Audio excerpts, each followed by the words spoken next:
Ana hitung rumaksan wengi teku ayu puto ing lara puto pilai kabeh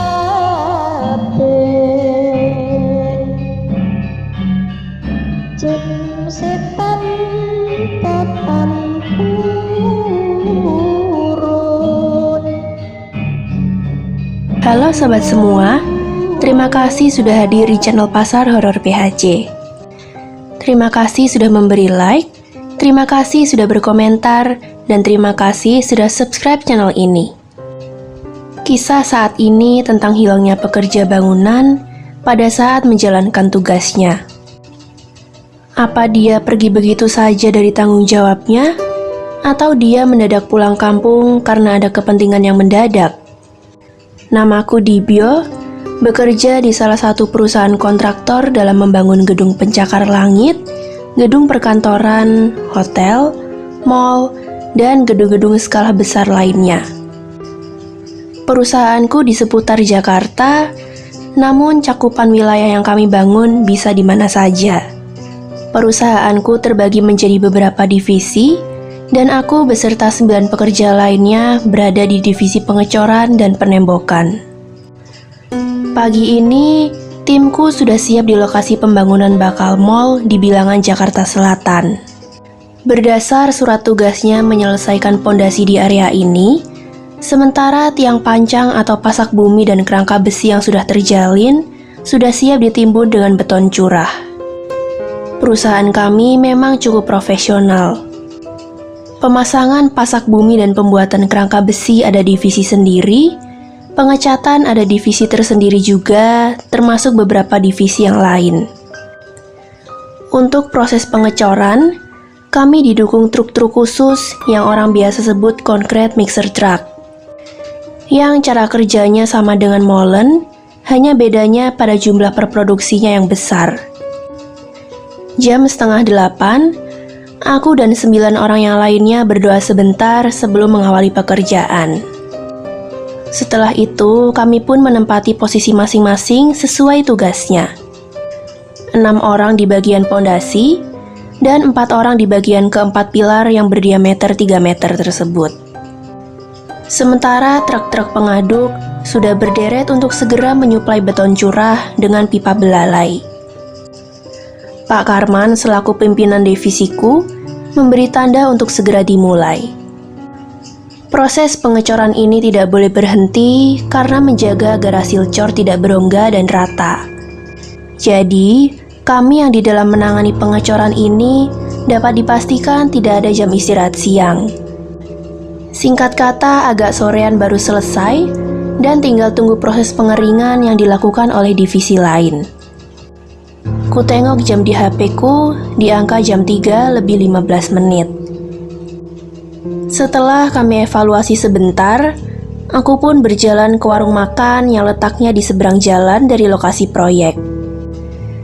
Sambil menunggu antrean, aku nyalakan rokok sambil ngobrol dengan temanku Kawu. "Dip, tadi aku hampir saja terjatuh pada cairan cor-coran itu loh. Untung kaosku tersangkut besi kerangka pilar," kata Kawu. "Alhamdulillah, Wu. Kamu gak luka kan?" kataku. "Lain kali kamu harus berhati-hati, Wu," kata Warso yang direspon dengan anggukan kepala teman-teman yang lain. "Mas Dibyo, mau makan pakai apa?" kata Bu Prapti, pemilik warung Tegal ini. "Pakai itu, dan yang ini, Bu," jawabku sambil menahan perutku yang sudah keroncongan ini. Beberapa saat kemudian, aku pun melahapnya. Besok paginya, Pak Karman sudah nampak di lokasi. Kulihat di tempat kumpul, sekarang baru jam 7.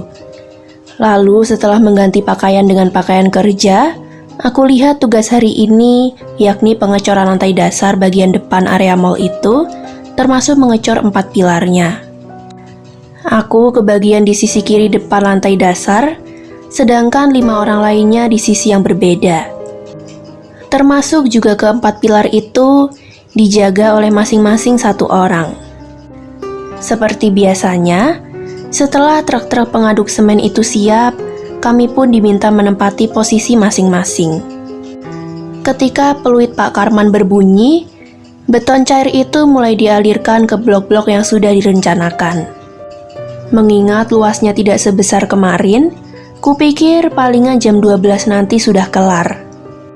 Kami pun mulai bekerja dengan konsentrasi tinggi. Sekitar 2 jam, Pak Karman berteriak agar yang menempati tugas di pilar kiri depan segera menggeser pipa belalai beton curah itu. Tumben Pak Karman sampai nyuruh begitu. Beberapa detik, Pak Karman kembali berbicara dengan toanya. Perhatian, yang bertugas di pilar kiri depan harap segera menggeser pipa belalainya. Sekali lagi, petugas yang di pilar kiri depan.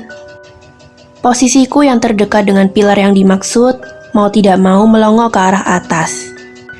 Dan memang benar, Warso tidak berada pada posisi. Aku bantu dengan berteriak memanggil Warso, namun tidak ada sautan.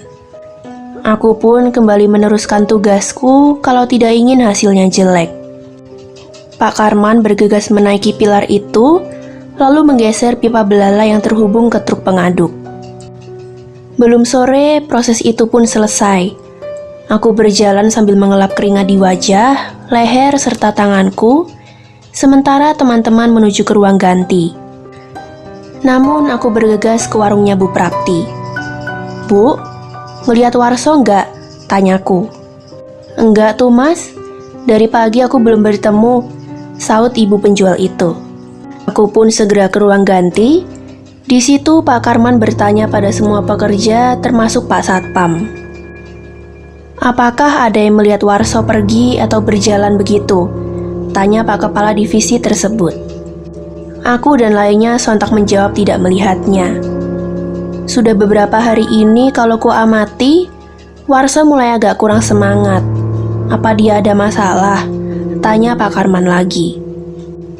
Semua menjawab bahwa sejauh ini tidak tahu, tapi sepertinya dia baik-baik saja. Pak Markam selaku satpam di sini akan segera melaporkan berita kehilangan kepada pihak kepolisian terdekat. Besoknya, aku lebih santai karena hari ini sampai lusa tidak ada pengecoran, hanya proses penembokan saja. "Dip, Warso itu kemana ya? Kok tiba-tiba hilang?" tanya Gimin kepadaku. "Iya Min, atau jangan-jangan dia pulang ke kampungnya. Mungkin ada kabar penting begitu," kataku. "Iya, bisa jadi Dip. Namun kenapa nggak pamit ya saat paginya atau kemarin?" tukas Jabrik. "Atau jangan-jangan dia," kata Kawu yang tidak selesai itu. "Maksudmu apa, Wu?" seloroh Yandi. "Jangan-jangan dia mengalami seperti aku, tapi dia lagi apes. Semoga saja pikiranku salah," saut Kawu dengan sedih. Aku jadi berpikir, bisa jadi benar kata Kawu itu. Tapi kan kita punya prosedur. Jika mulai dalam bahaya kecelakaan kerja, wajib segera berteriak, kataku dengan perasaan yang khawatir. "Ya, tapi kalau sudah panik atau tidak sempat berteriak gimana, Dip?" ujar Woto. Sementara yang lain pada menundukkan kepala, entah lagi berpikir apa. Tidak lama kemudian, Pak Karman datang. Dengan muka yang tegang, beliau berkata, "Saya sudah melaporkan perihal Warso kepada Direktur Operasional yang akan diteruskan kepada Direktur Utama. Dan dari kantor akan segera mengirim beberapa orang untuk melakukan penyelidikan. Segala kemungkinan akan dilakukan, termasuk menghubungi pihak keluarga, orang tuanya, maupun teman-teman di kampungnya. Dan sekarang, kita kembali bekerja sesuai yang tertera pada lembar kerja itu. Ingat, selalu waspada dan berdoa." "Selamat bekerja," kata Pak Karman mengakhiri sesi obrolan di pagi ini. Sambil menyusun batu bata dengan perekat semen, tiba-tiba Benum berceloteh. "Tapi aku kok memiliki feeling kalau Warso kejeblos di dalam adonan beton di pilar depan itu ya, Dip." Aku sebenarnya juga punya dugaan seperti itu sih, Nu. Mungkin tinggal nunggu beberapa hari dulu. Andaipun kita bongkar pilar itu, kita tetap kehilangan dia, kataku bersedih. Tono dan Rukan yang mendengar perkataanku, ikut setuju untuk menunggu hasil investigasi dari kantor pusat. Malam ini perasaanku gak enak. Ada apa ini? Apa karena hilangnya Warso? Pikirku. Kulirik istriku dan anakku sudah tidur, sementara aku masih belum juga ngantuk walau sudah jam 10. Pikiranku masih berkutat seputar kemungkinan temanku Warso tercebur ke adonan yang sudah dituang di pilar besar tersebut. Lama-lama aku jadi bingung sendiri. Dibyo, aku minta rokokmu ya, kata Warso di dalam warungnya Bu Prapti. Ini War, kataku pendek. Entah mengapa aku merasa senang sekali. Ingin rasanya aku peluk si Warso itu, padahal hari ini bukan hari jadinya. Warso, minggu kalau ku ajak mancing gimana? Tanyaku. Weh, mau Dip. Aku sudah lama pengen mancing, ujar dia dengan penuh semangat. Namun sayangnya dia lenyap seketika setelah samar-samar ku dengar istriku memanggilku. Mas Dibyo? Mas? Sampean ngelindur mas? Sampean manggil-manggil Warso? Bangun dulu, kata istriku. Setelah beberapa saat, aku baru nyadar kalau aku lagi bermimpi. Kulihat jam dinding, di angka jam 1 tengah malam. Aku pun kembali tidur setelah aku minum segelas air putih di atas meja kamar. Sama dengan hari-hari sebelumnya, jam 7 persis aku sudah sampai di lokasi proyek. Sepertinya ngopi dulu deh, gumamku. Wah, Mas Dibyo rajin ya datang duluan, kata Pak Markam sambil juga minum kopi. Iya Pak, kalau pagian gini kan bisa nyantai sambil ngopi-ngopi, jawabku sambil tersenyum. Lalu security itu bilang kalau pihak kantor yang melakukan penyelidikan sementara ini menyimpulkan kalau Mas Warso kabur dan sudah bekerja di lain tempat. Oh iya? Tapi kalau menurutku itu bukan karakter Warso loh Pak. Dia sukanya belak-belakan, jadi rasanya nggak mungkin kalau main kabur secara diam-diam gitu, kataku meyakinkan Pak Satpam. Saya kenal dia sudah 10 tahun lebih, jadi saya sudah tahu betul bagaimana watak Warso itu, tambahku lagi. Akhirnya kami semua mulai bekerja lagi. Seperti kemarin, hari ini masih menembok lantai dasar untuk tempat parkir kendaraan roda 2 dan roda 4. Sambil aku menghaluskan tembok yang sudah berdiri ini, aku berpikir kalau akan mengajukan usulan ke pusat setelah pengumuman resmi dari Pak Karman. Memang masih terjadi pro kontra di semua divisi tentang perginya Warso. Terutama di divisiku, masih sering terjadi silang pendapat tentang cara Warso meninggalkan divisi ini. Dan 3 orang lagi bersikukuh kalau Warso sudah tewas di dalam pilar. Namun yang berenam lagi punya pendapat bahwa Warso tidak sesuai dengan omongannya dulu, yang mengatakan bahwa kita harus kompak dan saling terbuka. Tapi buktinya mana? Dia pergi begitu saja tanpa ada satupun di antara kita yang diajak bicara. Tapi setidaknya aku, Benu, Kawo, dan Rukan memiliki pandangan yang sama tentang yang mungkin terjadi pada Warso. Jam 11 siang, tiba-tiba ada panggilan dari Pak Karman.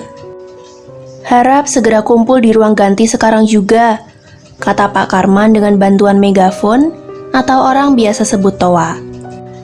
Setelah kami semua berkumpul termasuk Pak Satpam, Pak Karman mulai membacakan surat pengumuman resmi dari kantor pusat. Kepada semua karyawan di semua divisi, berdasarkan hasil penyelidikan, maka hari ini Direktur Utama memutuskan bahwa penyelidikan dihentikan. Diputuskan kesimpulan bahwa Saudara Warso, karyawan di divisi pengecoran dan penembokan, dinyatakan terbukti keluar dari perusahaan ini secara diam-diam. Sudah tentu, hak-haknya sebagai karyawan menjadi batal. Keputusan ini berdasar dari laporan orang tuanya yang menunjukkan bukti adanya pengiriman sejumlah uang yang dilakukan pada kemarin jam 9 pagi. Demikian surat keputusan ini dibuat, tertanda Direktur Utama. Saya berharap kejadian itu tidak terjadi lagi, dan sekarang silakan istirahat dulu dan kembali kerja nanti jam 1 siang. Aku jadi berpikir lagi dan tidak percaya kalau kemarin pagi Warso mentransfer uang ke orang tuanya. Di warung, aku pesan kopi dan sebungkus rokok, lalu aku duduk termenung di kursi panjang warung Bu Prapti. Tiba-tiba dari luar warung terdengar suara Kawu yang mengatakan kalau dia tidak percaya dengan kesimpulan itu. Setelah mereka masuk ke warung, aku baru tahu kalau yang diajak bicara Kawu itu adalah si Tono. Malamnya setelah aku bersantai di kamar, istriku bilang, "Mas, tadi sore sekitar jam 3-an, Mas Warso kemari. Dia hanya bilang kalau dirinya baik-baik saja, serta memberi anak kita uang 200.000, lalu pamit begitu saja." Aku cukup terkejut mendengar cerita istriku itu. Namun prinsipku tidak akan goyah. Aku yakin Warso sudah meninggal. Tak kenapa bisa memberi anakku uang, termasuk dia mentransfer uang ke orang tuanya. Pokoknya besok aku harus ke tempat kosnya Warso. Semoga yang punya kos mengatakan apa adanya. Tok tok tok. Siapa malam-malam begini datang? Pikirku sambil aku bangkit dari rebahan. Setelah aku buka pintu depan, aku cukup terkejut ternyata Warso ada tepat di depanku. "Duduk, War. Kamu dari mana saja selama ini?" tanyaku dengan tegas. "Maaf Dibyo, aku tidak bisa pamit ke kamu waktu itu. Aku sudah terkubur hidup-hidup di dalam campuran cor itu," katanya sambil menangis.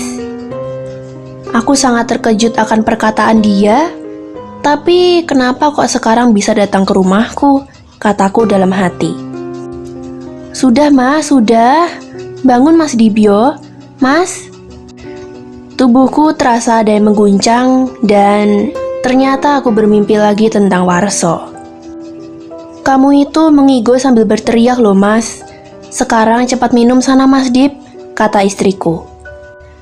Pagi ini jam 7:30, aku baru datang di lokasi proyek. "Tumben baru datang Dip?" tanya Pak Karman.